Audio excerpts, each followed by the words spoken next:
Hello, ജൂജുമാസ് kitchen ട്രിക്സിൻ്റെ ഇന്നത്തെ വീഡിയോയിലേക്ക് എല്ലാവർക്കും സ്വാഗതം.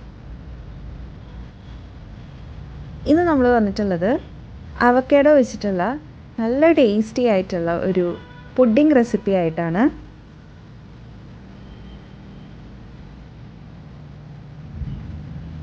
വളരെ കുറച്ച് ഇൻഗ്രീഡിയൻസ് വെച്ചിട്ട് ഈസി ആയിട്ട് ഉണ്ടാക്കാൻ പറ്റുന്ന പുഡിംഗ് എങ്ങനെയാണ് ഉണ്ടാക്കുന്നതെന്ന് നോക്കിയിട്ട് വരാം.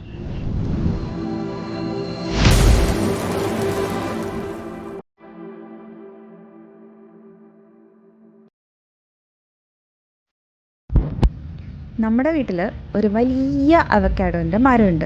വലുതെന്ന് പറഞ്ഞാൽ ഭയങ്കര ഹൈറ്റാണ് അതിന്. എന്നിട്ട് ഇതിൻ്റെ ഫ്രൂട്ട് ഉണ്ടാകുന്നത് ഈ കൊമ്പുകളുടെയൊക്കെ ഏറ്റവും മുകളിലായിരിക്കും. പൊട്ടിച്ചെടുക്കാൻ തന്നെ വലിയ പാടാണ്. ഒരു ഫ്രൂട്ടാണെങ്കിൽ തന്നെയും അത്യാവശ്യം നല്ല വലുപ്പവും നല്ല വെയിറ്റും ഉണ്ടാവുകയും ചെയ്യും. അങ്ങനെയുള്ള ഒരു അവക്കാഡോ ആണ് ഇത്. ഇത് നമ്മൾ അവിടെ നിർത്തി, അതായത് ഉമ്മാക്ക് ഇതിൻ്റെ ഒരു പരുവം അറിയാം. അപ്പോൾ ഏകദേശം ഇതിൻ്റെ മൂപ്പും അതിൻ്റെ ഒരു കളറും ഒക്കെ അനുസരിച്ചിട്ട് ഉമ്മ പറയും ഇത് നാളത്തേക്ക് ഇത് വീണിട്ടുണ്ടാവും എന്ന്. അല്ലെങ്കിൽ നമ്മൾ തോട്ടി വെച്ച് പൊട്ടിക്കുക എന്ന് പറഞ്ഞു കഴിഞ്ഞാൽ വലിയ ടാസ്ക്കാണ്. ഇതിൻ്റെ ഏറ്റവും മുകളിലുള്ളതൊന്നും നമുക്ക് തോട്ടി കൊണ്ടൊന്നും എത്തില്ല, അത്രയും വലുതാണ്. അങ്ങനെയുള്ള അവക്കാഡോ വെച്ചിട്ട് നമ്മൾ പല ടൈപ്പ് റെസിപ്പീസ് ഇപ്പോൾ ഉണ്ടാക്കാറുണ്ട്. ഇപ്പോൾ ഇതിൻ്റെ സീസൺ ആയതുകൊണ്ട് തന്നെ ഒരുപാട് ഉണ്ടാവുന്നുണ്ട്.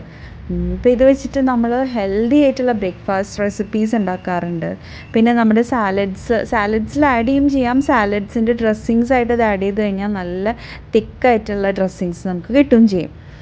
അപ്പോൾ ഇന്ന് നമ്മൾ പ്രിപ്പയർ ചെയ്യാൻ പോകുന്നത് ഇത് വെച്ചിട്ടുള്ള നല്ല സ്വീറ്റ് ആയിട്ടുള്ള ടേസ്റ്റി ആയിട്ടുള്ള പുഡിംഗ് ആണ്. അപ്പോൾ അതിന് വേണ്ടിയിട്ട് നമ്മൾ ഈ അവക്കാഡോ പീസസ് ആയിട്ട് കട്ട് ചെയ്തെടുക്കുക.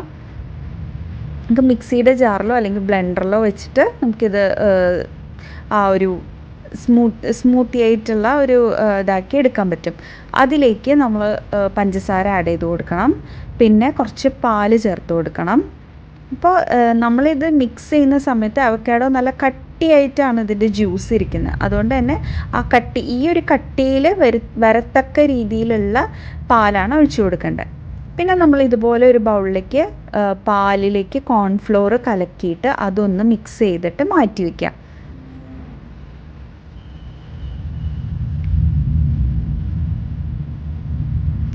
ശേഷം നമ്മളിതുപോലെ ഒരു കടായി വെച്ചിട്ട് ആ കടായിലേക്ക് കുറച്ച് പാൽ ഒഴിച്ചു കൊടുക്കാം.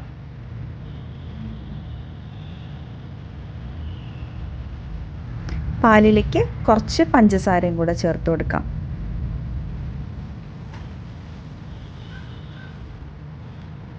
അതിനെ ഇനി പഞ്ചസാര നന്നായിട്ടൊന്ന് കലങ്ങാൻ വേണ്ടിയിട്ടാണ് ഒന്ന് ഇളക്കി കൊടുക്കുന്നത്. ഇനി ഇതൊന്ന് തിളച്ച് വരുമല്ലോ. തിളച്ച് വരുന്ന സമയത്ത് നമ്മൾ ഉണ്ടാക്കി വെച്ചിട്ടുള്ള അവക്കാഡോൻ്റെ ജ്യൂസ് ചേർത്ത് കൊടുക്കാം. ജ്യൂസ് ചേർത്തിട്ട് കൈ വിടാണ്ട് ഒന്ന് ഇളക്കി കൊടുക്കുക. ഇതെല്ലാം തന്നെ നന്നായിട്ടൊന്ന് മിക്സ് ആവാൻ വേണ്ടിയിട്ട് ഇതുപോലെ ഒന്ന് ഇളക്കി കൊടുക്കാം.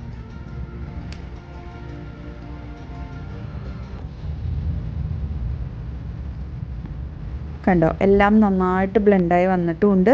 അത് നല്ലോണം കുറുകാൻ തുടങ്ങിയിട്ടുമുണ്ട്.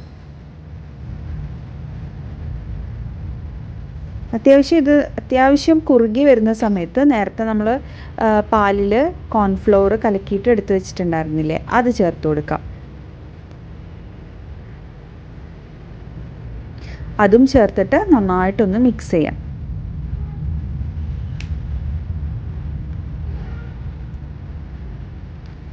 നല്ല പോലെ മിക്സ് ചെയ്ത് അതിലേക്ക് നമുക്ക് ഡ്രൈ ഫ്രൂട്ട്സ് ചെറുതാക്കി കട്ട് ചെയ്തിട്ട് അതും ചേർത്ത് അതും കൂടെ ഇളക്കി കൊടുക്കാം.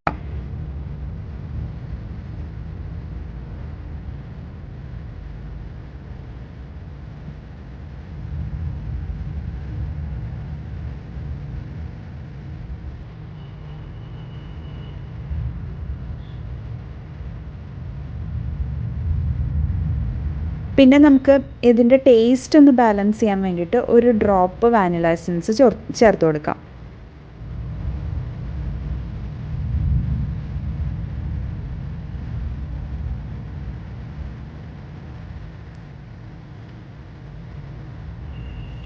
അങ്ങനെ ഫുള്ള് കടായിലുണ്ടായിരുന്നത് കുറുകി വറ്റി. കണ്ടോ, ഇപ്പോൾ ഒരു 3/4 ഭാഗത്തോളം ആയി വന്നിട്ടുണ്ട്. മാത്രമല്ല ഇതേ കൺസിസ്റ്റൻസിയിലും കൂടി ആവുന്ന സമയത്ത് നമുക്ക് ഫ്ലെയിം ഓഫ് ചെയ്യാം. എന്നിട്ട് അതൊന്ന് ചൂടാറി വരുന്ന സമയത്ത് ഇതുപോലെ നമുക്ക് ഇതേപോലെ സെറ്റ് ആവാൻ പറ്റുന്ന ഒരു ട്രേയിലേക്ക് ഒഴിച്ചു കൊടുക്കാം. എന്നിട്ട് ഒരു ഹാഫ് ലെയർ ഒഴിച്ചതിന് ശേഷം അതിലേക്ക് നമുക്ക് അവക്കാഡോൻ്റെ പീസസ് കുറച്ചിട്ട് കൊടുക്കാം. എന്നിട്ട് അതിൻ്റെ മുകളിലേക്ക് വീണ്ടും കുറുക്കി വെച്ചിരിക്കുന്ന ഈ അവക്കാഡോൻ്റെ ഈ ഒരു മിക്സ് ചേർത്ത് കൊടുക്കാം. ഇനി അതിനെ നന്നായിട്ടൊന്ന് ഷേക്ക് ചെയ്ത് കഴിഞ്ഞാൽ മൊത്തത്തിൽ നല്ല ഈവൺ ആയിട്ട് കിട്ടും. എന്നിട്ട് ടോപ്പ് ലെയറായിട്ട് നമുക്ക് ഇതുപോലെ ഡ്രൈ ഫ്രൂട്ട്സ് കട്ട് ചെയ്തതും കൂടെ ചേർത്ത് കൊടുക്കാം. അപ്പോൾ നമുക്ക് 2 ഡിഷിലേക്ക് ആക്കാനുള്ളത് ഉണ്ടായിരുന്നു. ഒറ്റ അവക്കാഡോ വെച്ചിട്ടാണ് നമ്മൾ 2 ഡിഷിലേക്കുള്ള പുഡിങ് റെഡിയാക്കി എടുക്കുന്നത്.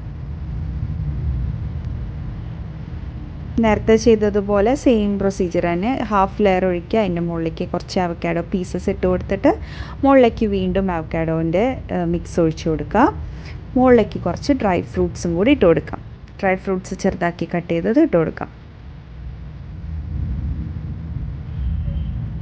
ഇനി ഇതിനെ നമ്മൾ ഫ്രിഡ്ജിൽ വെച്ചിട്ട് നമുക്കൊന്ന് തണുപ്പിച്ച് സെറ്റാക്കിയിട്ട് കഴിക്കാം.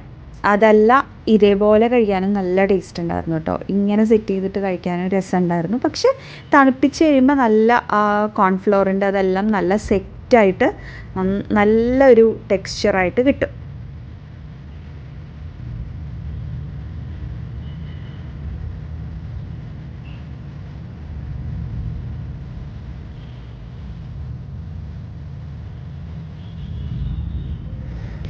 എന്നിട്ട് അങ്ങനെ സെറ്റായി കഴിഞ്ഞാൽ ഇനി നമ്മളതിനെ ഇതുപോലെ ഒന്ന് വേറൊരു പ്ലേറ്റിലേക്ക് മാറ്റാം.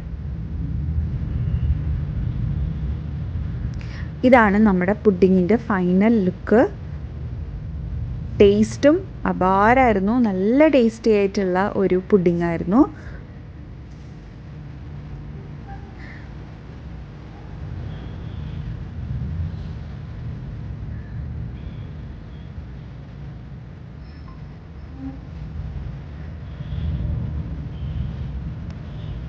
അപ്പോൾ ഈ ഒരു റെസിപ്പി നിങ്ങൾക്ക് എല്ലാവർക്കും ഇഷ്ടപ്പെട്ടിട്ടുണ്ടാകുമെന്ന് വിചാരിക്കുകയാണ്. അടുത്തൊരു വീഡിയോ ആയിട്ട് കാണും വരേക്കും ബൈ.